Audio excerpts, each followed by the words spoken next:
Muy buenos días tengan todos ustedes. El Instituto de Investigaciones Jurídicas de la Universidad Nacional Autónoma de México les da la más cordial bienvenida a la ceremonia de entrega del Premio Internacional de Investigación en Derecho Héctor Fix Zamudio al profesor Luigi Ferrajoli. Preside este acto la doctora Mari Carmen Serra Puche, coordinadora de Humanidades de esta universidad, en representación del doctor Juan Ramón de la Fuente, rector de nuestra máxima casa de estudios. Le acompañan el profesor Luigi Ferrajoli, catedrático de la Universidad de Roma III, el doctor Héctor Fix Zamudio, investigador emérito del Instituto de Investigaciones Jurídicas de esta universidad, y el doctor Héctor Fix Fierro, director del Instituto de Investigaciones Jurídicas de la UNAM. Destacamos la presencia de académicos e investigadores del Instituto de Investigaciones Jurídicas, así como de autoridades universitarias y profesores e investigadores de otras instituciones. A continuación, el doctor Héctor Fix Fierro nos dirigirá unas palabras.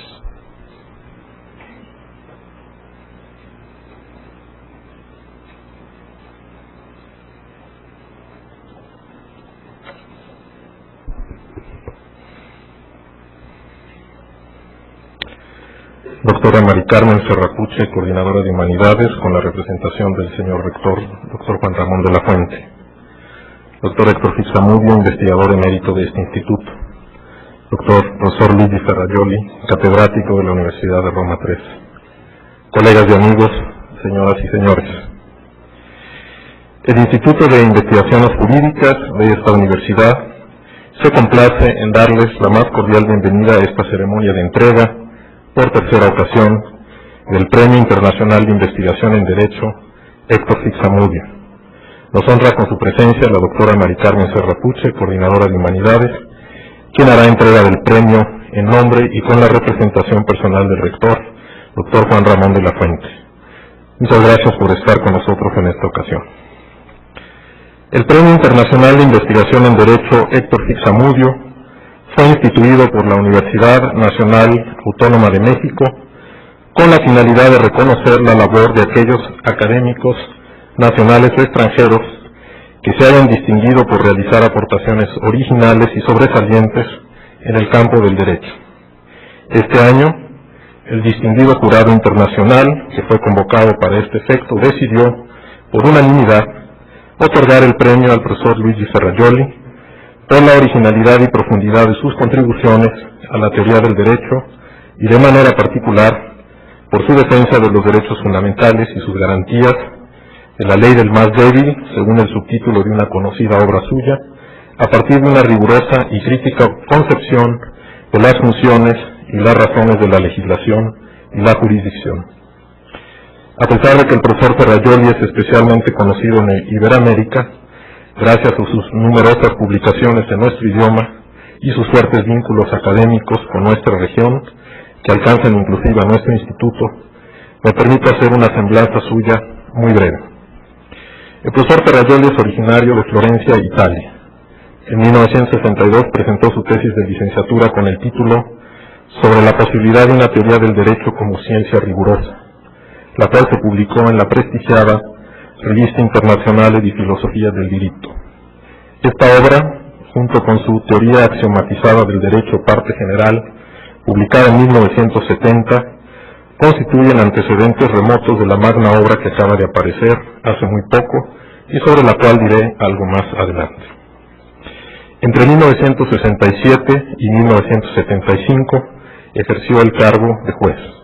A partir de entonces, primero en la Universidad de Camerino y más tarde en la de Roma III, el profesor Ferrajoli ha desarrollado una intensa actividad científica que se ha traducido en un número muy importante de libros y ensayos, traducidos muchos de ellos a nuestro idioma.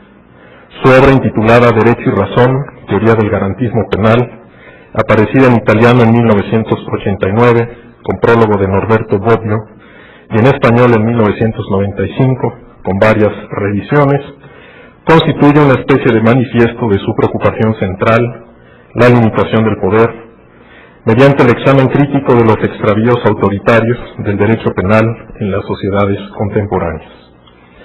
Otros títulos importantes que continúan su reflexión sobre los derechos fundamentales y la democracia son derechos y garantías, la ley del más débil, garantismo, una discusión sobre derecho y democracia, el garantismo y la filosofía del derecho.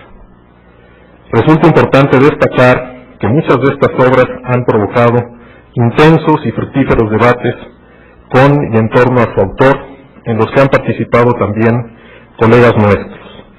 Menciono el reciente volumen intitulado Garantismo, Estudios sobre el Pensamiento Jurídico de Luigi Ferrajoli, coordinado por Miguel Carbonell y Pedro Salazar, y aparecido en 2005 bajo el sello de la editorial Trota de Madrid. Hace apenas unas semanas apareció en Italia en 3 volúmenes la más reciente y magna obra del profesor Ferrajoli, Principia Juris, Teoría del Diritto y de la Democracia. Se trata de una obra que confronta e integra las que llama divergencias estructurales del derecho, entre validez y vigencia, entre validez y justicia, y entre validez y efectividad, las que son examinadas respectivamente en el plano de la teoría, por los enfoques de la dogmática jurídica, la filosofía política y la sociología del derecho, y que son susceptibles de integrarse en una teoría formalizada del derecho. Si he entendido bien este ambicioso proyecto, se trata de incorporar el punto de vista externo de la sociología jurídica y de la filosofía política en la ciencia jurídica, la cual lo internaliza como herramienta para examinar y resolver las antinomias y lagunas que se producen en los diversos planos de la operación del derecho. Por ello, una consecuencia necesaria de esta teoría es una concepción normativa y empírica de la democracia como aquel ambiente en que la ciencia jurídica tiene, en primer término, la responsabilidad de desarrollar las garantías que requiere todo Estado constitucional para merecer el nombre de tal. Sin duda, esta nueva obra, que ya se encuentra en curso de traducción a nuestro idioma, será objeto de extensos comentarios e intensas críticas. Estimado profesor Ferrajoli, nuestro deseo es que el premio que está por recibir sirva para estrechar aún más los lazos académicos que ya lo vinculan con nuestro continente y en particular con nuestro instituto. La distancia geográfica es solo un accidente cuando la cercanía intelectual es real y estrecha. No olvide que aquí, en México, tiene muchos admiradores que han tomado inspiración en su magnífica obra para continuar la reflexión sobre una necesidad humana elemental que no conoce fronteras, la justicia. No me queda sino felicitarlo por este merecido premio que enseguida recibirá. Enhorabuena, muchísimas gracias.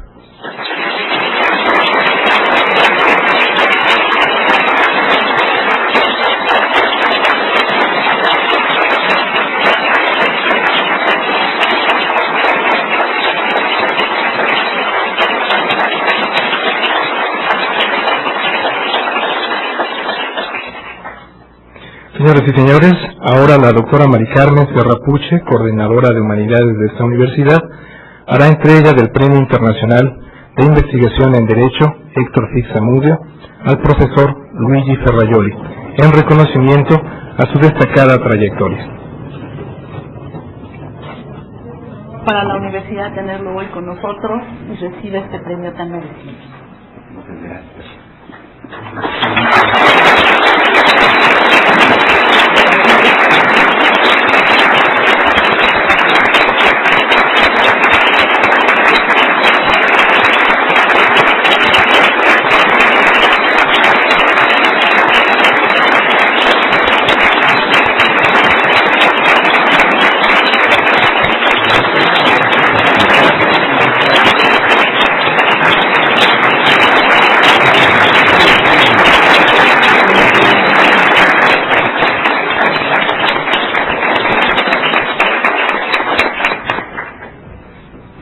Les pedimos no dejar sus asientos. A continuación haremos una breve pausa y dará inicio la conferencia magistral del doctor Ferrajoli.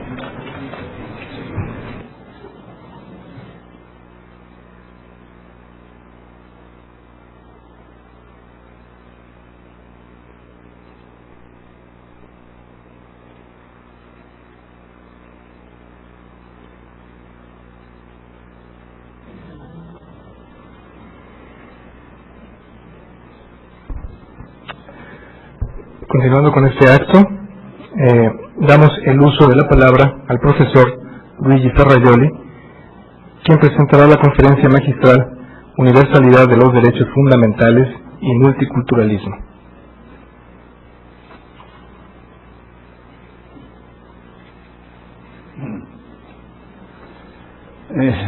Señor director del Instituto de Investigaciones Jurídicas, doctor Héctor Fixfierro, señora coordinador de humanidades de esta Universidad Nacional Autónoma de México, doctora Carmen Serra Puche, señor profesor doctor Héctor Sipsamundia. Deseo ante todo agradecer el jurado del Premio Internacional de Investigación Héctor Sipsamundia y los colegas del Instituto de Investigación Jurídicas, en particular su director, que deseo agradecer ahora por sus palabras elogiosas, y el colega y caro amigo Miguel Carbonell por el honor que me ha sido conferido a otorgarme este premio tan prestigioso, un premio prestigioso tanto por el valor del maestro Sipsamundia, uno de los más grandes constitucionalistas del mundo, que es un maestro por todos nosotros, como por las grandes figuras que lo han recibido en años anteriores.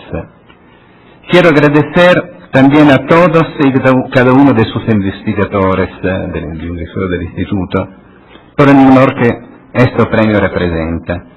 En particular quiero agradecer hacer una especial mención a los doctores Jorge Carpizo, Diego Valadez, Sergio García Ramírez, Eduardo Ferrer, así como a las doctoras Patricia Cursin y Olga Islas, quienes, entre otros juristas de gran renombre, han contribuido desde este instituto al debate jurídico internacional. Asimismo, quiero compartir este premio con algunos amigos y colegas que en los últimos años me han acompañado con sus reflexiones, comentarios y propuestas en la elaboración de las tesis que dan forma a mi trabajo. Entre ellos quisiera nombrar a Jesús Orozco, a Miguel Carbonell, a Lorenzo Córdoba y a Pedro Casalazar. Finalmente, porque para mí es un gran gusto que haya podido acompañarme en este momento tan especial, quiero mencionar al profesor Michelangelo Bovero y también a Adrián Rentería Díaz, que también se encuentran entre nosotros. Y deseo también expresar mi satisfacción por estar en este Instituto de Investigación Jurídicas, al que quiero expresar mi admiración por sus valiosas aportaciones y por los maestros viejos y jóvenes que han refundado los estudios de derecho público en sentido democrático y garantista. El tema que trataré es el tema del universalismo de los derechos fundamentales y el multiculturalismo. Y deseo, naturalmente, disculparme por mi mal español y agradecer nuevamente a Miguel Carbonell porque leeré una traducción de mi trabajo que ha hecho Miguel mismo. Con frecuencia, cuando se habla de multiculturalismo, se alude a la relación entre la cultura occidental y las demás culturas, como si existiría una monocultura occidental indiferenciada en relación con las otras culturas, a su vez indiferenciadas en su interior. Una idea de este tipo es de por sí una idea eurocéntrica, occidentocéntrica, que niega el sustancial pluralismo de todas las culturas, inclusa la occidental, e implica detrás de la pantalla del multiculturalismo la defensa de la superioridad del Occidente. Es claro que, entendido así, el multiculturalismo entra en conflicto con el universalismo, o bien porque las culturas no occidentales son consideradas culturas diferentes, en las que no se procura la tutela de los derechos fundamentales llamadas universales, o bien en el sentido de que ellas, por el contrario, deban integrarse totalmente en la cultura occidental, no solo por lo que se refiere a la titularidad de derechos, sino también por lo que respecta a la adhesión moral a los valores expresados por los derechos fundamentales mismos, constitucionalizados en nuestros países. Pues bien, la tesis que intento sostener es que en la base de esta contraposición entre universalismo y multiculturalismo, entre igualdad y diferencia, y por tanto en la base de gran parte del debate filosófico, tanto sobre el universalismo como sobre el multiculturalismo, existe una pluralidad de significados asociados simultáneamente a las mismas palabras. Se utiliza universalismo con varios significados, no solamente diversos, sino incluso a veces incompatibles entre ellos. Y esta pluralidad de significados se refleja a su vez en otros tantos significados distintos asociados a multiculturalismo y a cultura, y a igualdad y diferencia, lo que da como resultado una total confusión conceptual y una sustancial incomprensión. En la base de la crítica dirigida por muchos comunitaristas, defensores del multiculturalismo, al universalismo de los derechos fundamentales, interpretado como una enésima manifestación del imperialismo del Occidente, es desde mi punto de vista un equívoco. En esta crítica a la expresión universalismo se suele asociar la idea de una cierta objetividad o intersubjetividad de los valores de libertad y de igualdad del Occidente, de carácter ontológico de estos valores, o por lo menos de su fundamento consensual, de alcance universal.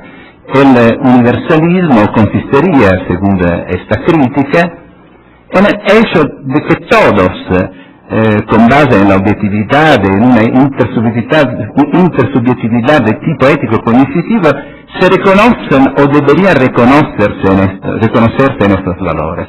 Los defensores del universalismo sostendrían en suma, según esta crítica,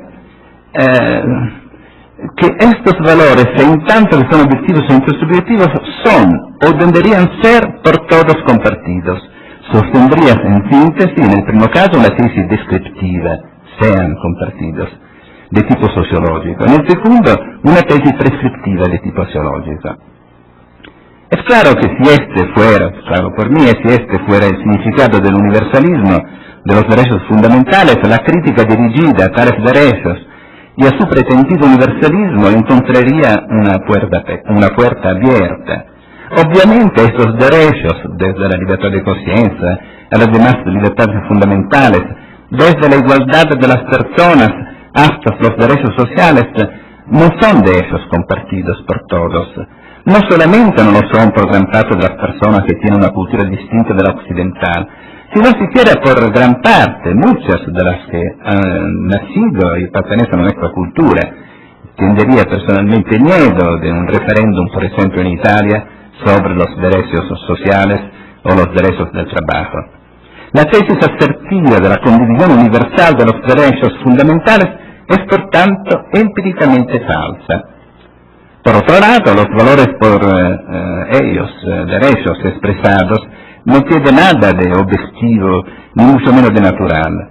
No es tampoco admisible la tesis axiológica, la otra concepción del universalismo, según la cual deberían ser compartidos. Una tesis que, sin embargo, resuena en muchos nuestros debates, seguramente en Italia, y que es sobreentendida todas las veces que se solicita a los inmigrantes, a las diversas comunidades de inmigrantes que aceptan los derechos fundamentales, que aceptan las reglas del Estado de Derecho, o piénsase a los mensajes de negociación, mesas de negociación que se tienen en Italia, en las cuales se solicita la adhesión moral y política a los valores del Occidente, a los valores expresados de los derechos fundamentales de la Constitución o los valores de la democracia. Se trata, en estos casos, de una pretensión abiertamente illiberal, porque es contrario al espectro de la libertad interior de las personas. Estos principios, los derechos fundamentales, son normas jurídicas que como tales deben ser observadas, pero no pueden pretender alguna adhesión moral ni ningún tipo de condivisión político-cultural, so pena de negarse a sí mismo. La adhesión debe ser conquistada con la cultura, con la persuasión y no con el derecho. Existe además otro tipo de equívoco, análogo y conectado al que acabamos de señalar. La crítica, dirigida por muchos diferencialistas al principio de igualdad, sobre la base, de nuevo, de la idea de que este principio es una tesis de tipo empírico, ontológico, descriptivo, y que consecuentemente, esta es la crítica de los diferencialistas al principio de igualdad, este principio oculta o devalúa las diferencias. Ocultas las diferencias porque las ignora por ser irrelevantes, o las desvalúa porque las asume como inferiores respecto a una identidad supuestamente normal, o porque pretende que sean removidas o repudiadas para dar paso a la integración o a la homologación. También en este caso, si este fuera el significado del principio de igualdad, la crítica dirigida encontraría una puerta abierta. Debemos, por el contrario, reconocer que el principio de igualdad, como está establecido en la mayor parte de los textos constitucionales, es precisamente una norma, no una aserción. O sea, una convención estipulada justamente para valorar todas las diferencias de identidad. Este es el significado, por ejemplo, del artículo 3 de la Constitución italiana, según el cual todos son iguales, sin distinción de sexo, lengua, religión, opiniones políticas, condiciones personales o sociales. Justamente porque todos somos irreduciblemente diferentes, y las diferencias son hechos. Se conviene en el principio de igualdad, es decir, en el igual valor de todas las diferencias personales, comenzando por las diferencias culturales, que hacen de cada persona un individuo diferente de todos los demás, y de cada individuo una persona igual a las otras. El principio de igualdad, en este sentido, es un principio normativo, que no es distinto de los demás derechos fundamentales respecto a los cuales la igualdad, la égalité en droit, como dice el artículo primero de la Declaración Francesa de 1789, está predicada. Esta proclamación no refleja la realidad, sino que está contra la realidad de una desigualdad creciente. No es una descripción, sino una prescripción, y es por desgracia violada con frecuencia como lo son los demás derechos fundamentales, que aunque están garantizados no están de modo perfecto, lo son en manera muy imperfecta, tal vez no lo son de hecho en ninguna manera, a causa de la divergencia que en alguna medida siempre existe entre norma y hechos. No vivimos en un mundo geónticamente perfecto, vivimos en un mundo geónticamente muy imperfecto.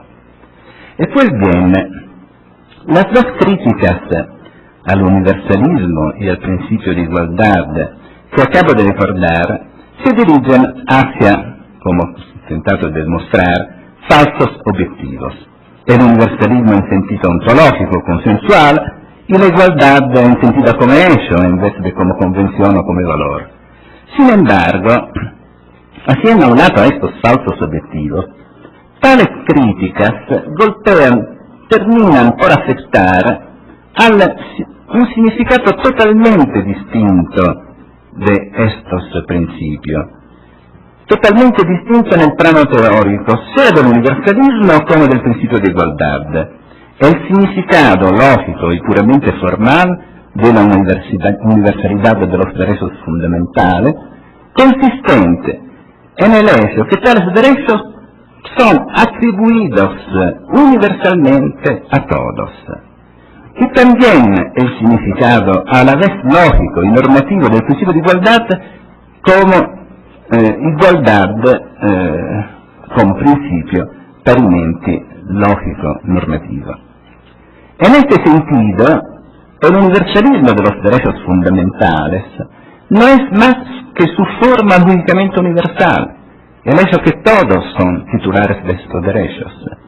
en virtud del cual universalismo, de manera distinta, por ejemplo, de los derechos patrimoniales, el derecho de propiedad, de crédito, son conferidos a todos en cuanto personas, independientemente de su consenso en cuanto ciudadano por los derechos políticos. Equivale, no busca non, a la igualdad en tales derechos, de los cuales forma un rango distintivo, estructural y no cultural, jurídicamente positivo y no subjetivo. Está claro que así entendida, la universalidad de los derechos fundamentales y su corolario de la igualdad no solo son compatibles con el respeto de las diferencias culturales reivindicado por el multiculturalismo, sino que representan su principal garantía, por dos razones.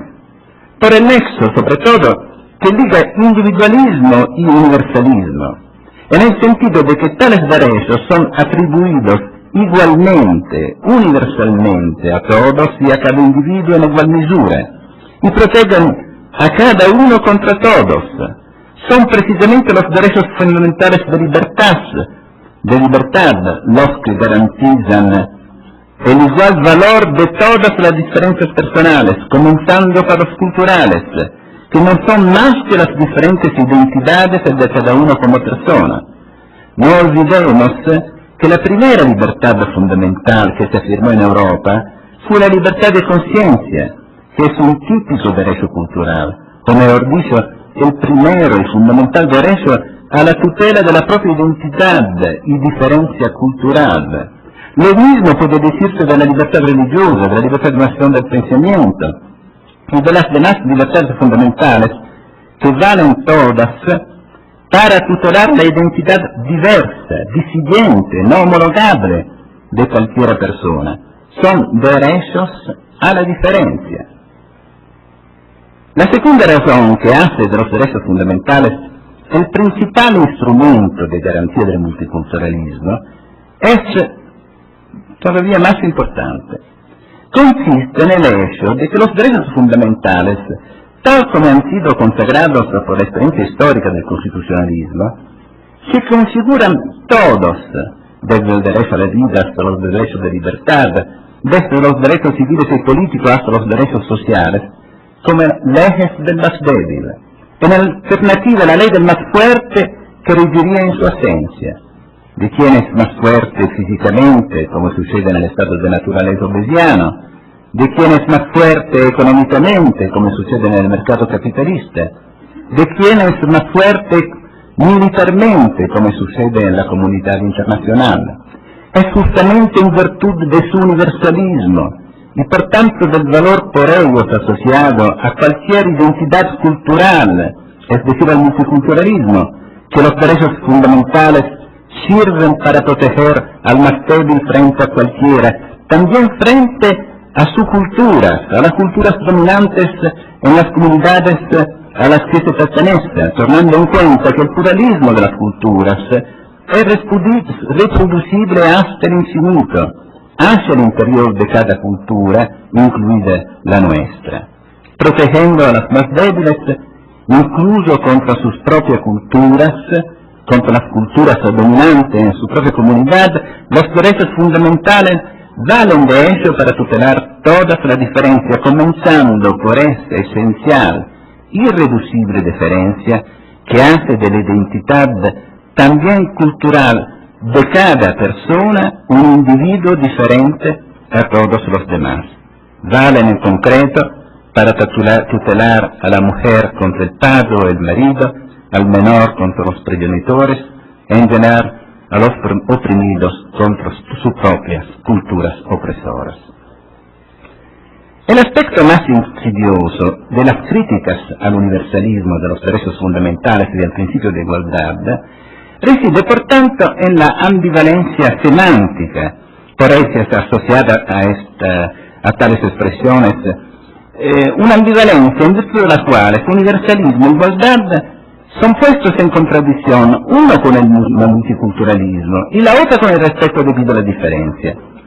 De esta ambivalencia se desprenden múltiples falacias que caracterizan los enfoques comunitarias y multiculturalistas, y también sus críticos, como intentaré demostrar. Ya he mencionado la falacia ontológica y la falacia consensualística. La idea de que la estipulación jurídica de los derechos fundamentales como universales suponga la tesis asertiva de que sean universalmente compartidos, o bien la tesis axiológica de que deban serlo porque se entienden en un cierto sentido objetivo, absoluto, ontológico, evidente o algo parecido. Por el contrario, tal estipulación es una norma jurídica que no implica ni la primera tesis intrínsecamente falsa ni la segunda políticamente antiliberal. Pero en esta falacia incurren no solo los sostenedores de este tipo de universalismo, sino también sus críticos, los cuales evidentemente entienden el universalismo de los derechos fundamentales con el mismo significado claramente ideológico por ellos criticado. Hay además una tercera falacia, de tipo lógico y metaético, en la cual incurren específicamente las críticas dirigidas al universalismo de los derechos en nombre del multiculturalismo. Estas críticas asumen, paradójicamente, un universalismo de tipo extremista, o sea, la idea de que las culturas mismas sean macrosujetos, en cuanto tales universal igualmente titulares de derechos fundamentales, de los mismos derechos fundamentales. ¿Qué es la religión? Cada religión, todas las religiones, las que tienen derechos, y no los individuos. La idea es que la libertad religiosa corresponde no a las personas individuales, que es una libertad también da la religión, sino a las religiones mismas, al Islam, al catolicismo, al cristianismo. El universalismo de los derechos fundamentales, referido obviamente a los individuos, viene de esta manera reconocido estas subculturas y sus religiones a nivel metaético, entrando así de forma inevitable en conflicto con las libertades individuales, consistendo por el contrario en el derecho de la persona de carne y hueso, de practicar, pero también de no practicar la religión del grupo y de la comunidad a la que pertenece.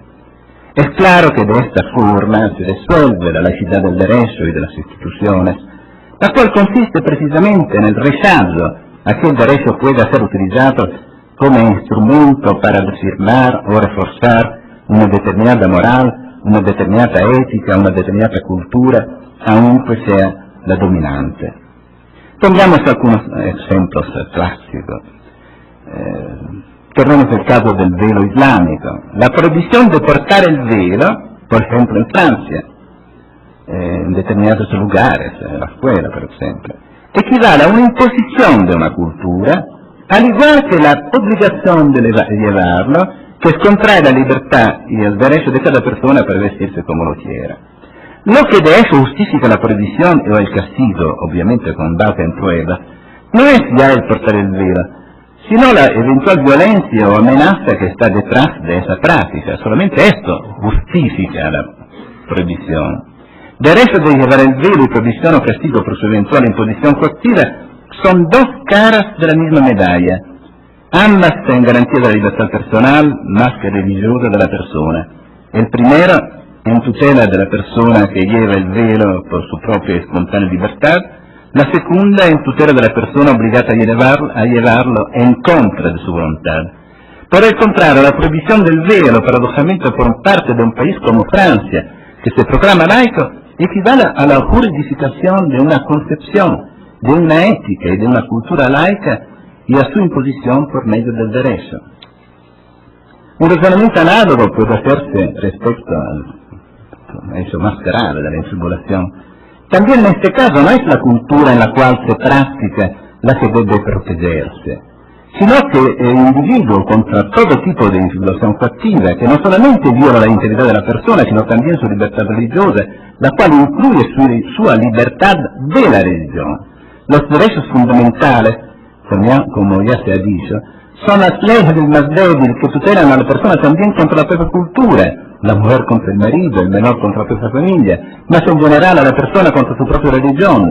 Y más que en el caso del velo, la insubordinación es un acto gravemente lesivo, también de la dignidad, que ningún respeto de las culturas como tal puede justificar, solo si es practicada contra o sin la voluntad de la persona que la sufre.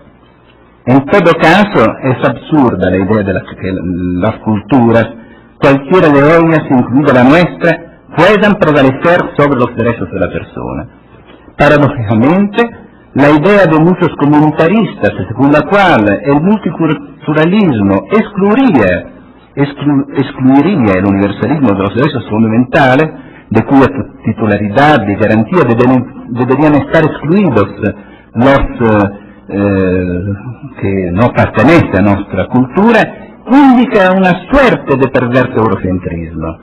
Es de hecho un signo de eurocentrismo la idea de que las mujeres islámicas, obligadas a formas de segregación detrás de un burka, o peor todavía de la infibulación, deban esperar que sus maridos, sus padres, hagan su propia revolución francesa en Afganistán y cumplan el mismo itinerario occidental que nos ha llevado a la proclamación del derecho de libertad para poderse liberar de esta práctica opresiva. Pero esto no tiene nada que ver con una pretendida validez ontológica de los derechos o con una cualquier adhesión o condición moral coactiva, obligatoria de la doctrina de los derechos humanos. Tales derechos no son universales, repito, porque son universalmente compartidos o deben ser universalmente compartidos, sino solamente porque están atribuidos a todos y en garantía de todos, independientemente de sus opiniones. Son, en síntesis, normas jurídicas heterónomas, que son universales porque son generales y abstractas como todas las normas, que valen, nos guste o no, más allá del consenso que la soporte, me derive que son establecidas porque tal consenso no puede darse por scontado, ni siquiera dentro de nuestra cultura, pero por el contrario debemos también agregar que se trata de derechos y no de obligaciones. Me despierde que cuando se produce cualquier coacción de su ejercicio en forma de obligación o de prohibición, estamos en presencia de la imposición jurídica de una determinada moral o determinada cultura, nuestra moral y nuestras culturas, asumidas de hecho como la única, la verdadera moral o cultura, que contradice los principios de libertad y laicidad, en nombre de los cuales tales obligaciones o prohibiciones son impuestas. Avvio a concluir. Los principales adversarios de los derechos fundamentales, adversarios teóricos naturalmente, los prácticos son más poderosos en verificar, y al mismo tiempo del multiculturalismo, son en suma aquellos que comparten una concepción ético-cognitivista de la universalidad de tales derechos, ya sea que esta concepción se utilice para defenderla o bien por el contrario practicarla, por criticarla. El cognitivismo ético, en defensa de los derechos fundamentales, me parece que está ampliamente presente en la posición de esos filósofos de la política tendencialmente naturalistas que Edward Bull y mi amigo Danilo Zola han llamado Western Globalist, los cuales conciben a los derechos fundamentales como principios objetivos o intersubjetivos dotados de un fundamento absoluto de tipo ontológico consensual. Es claro que en el momento mismo en que estos derechos se configuran como verdades, según la concepción típica de todas las religiones, de la Iglesia Católica, por ejemplo, se justifica cualquier forma de tutela, incluso la guerra. En este sentido, están en la base de lo que Danilo Zola ha llamado el fundamentalismo humanitario de Occidente, que ha justificado en estos años las guerras éticas en defensa de los derechos humanos, en Kosovo, en defensa de la democracia en el mundo. Sin embargo, la misma falacia ontológica y cognitivista es compartida también por quien, junto a tal concepción ideológica de los derechos fundamentales, rechaza los derechos fundamentales mismos como si tal concepción fuera la única posible de los derechos fundamentales. Pienso, por ejemplo, al mismo amigo Zolo, que en varios de sus escritos ha dirigido a la universalidad en sentido lógico de los derechos humanos la crítica justa a la supuesta universalidad de la doctrina de los derechos humanos, identificando la primera con la segunda y tomando de esta manera en serio los argumentos no serios de esta exprimidos en defensas, por ejemplo, de las actuales guerras. Son palabras de Danilo Zola. La idea de la naturaleza moral del hombre sería la base de los derechos fundamentales, que son normas, no doctrinas. La idea de la unidad moral del género humano, propio del funcionalismo clásico cristiano. Infine, el argumento indebitamente atribuito a Kant, según el cual, son palabras de Zola y no de Kant, el progreso de la humanidad es posible solo a condición de que algunos principios éticos sean compartidos por todos los hombres y sean hechos valer por poderes sobrenacionales. Citación no de Kant, ma de Zola. Pues bien, exactamente al contrario, es necesario reconocer que el fundamento, o mejor dicho, la razón y los presupuestos de la estipulación jurídica de los derechos fundamentales y en general del paradigma constitucional son no ya la idea de la unidad moral del género humano, sino la opuesta de la falta de esa unidad, así como la naturaleza no ya moral, sino amoral o inmoral del hombre, sobre todo de los hombres titulares de poderes. Es precisamente por el hecho de que la humanidad no está hermanada por la condivisión de los mismos valores, sino que está por el contrario dividida por el pluralismo de los valores y de los intereses y de las respectivas culturas, que se requiere la convención jurídica sobre la igualdad, sobre lo que no es lícito y sobre lo que no es ilícito, y que es determinado de la igualdad en los derechos de libertad y de los derechos sociales.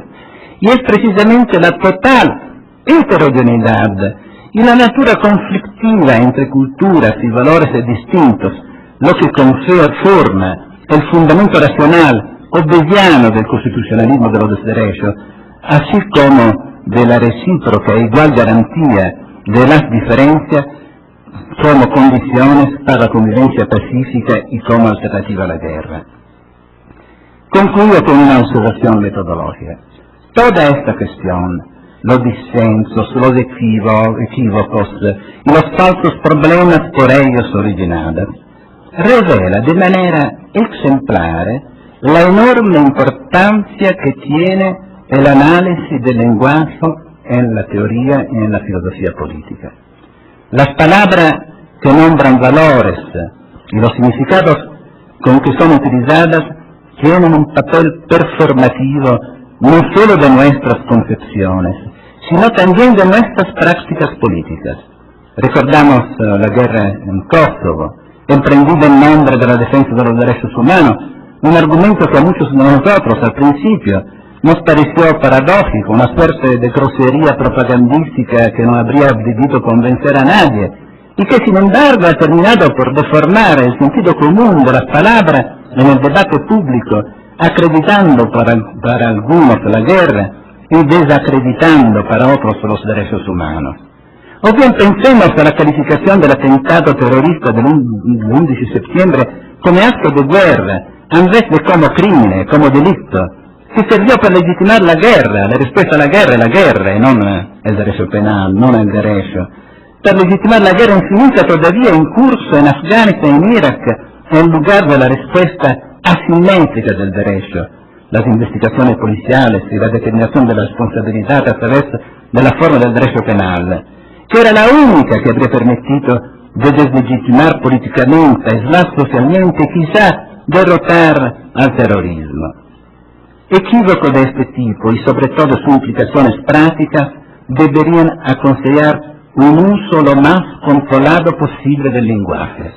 El análisis del lenguaje no es un ejercicio académico. En cuestiones como el derecho y los derechos, la igualdad y las diferencias, el universalismo y el multiculturalismo, la violencia y la guerra, deberíamos siempre definir exactamente qué entendemos con las palabras que utilizamos. para evitar sobre todo que el uso demagógico de las palabras legitime o por lo menos secunde, junto a la imposibilidad de la convivencia, los conflictos de civilizaciones, pero también para impedir que las polémicas en torno a falsos objetivos terminen por resolverse en extraviadas incomprensiones entre personas unidas por las mismas posiciones morales y políticas y por debilitar las comunes batallas en defensa de la paz y de respeto de todas las diferentes distintas identidades culturales, tanto colectivas como sobre todo individuales. Muchas gracias.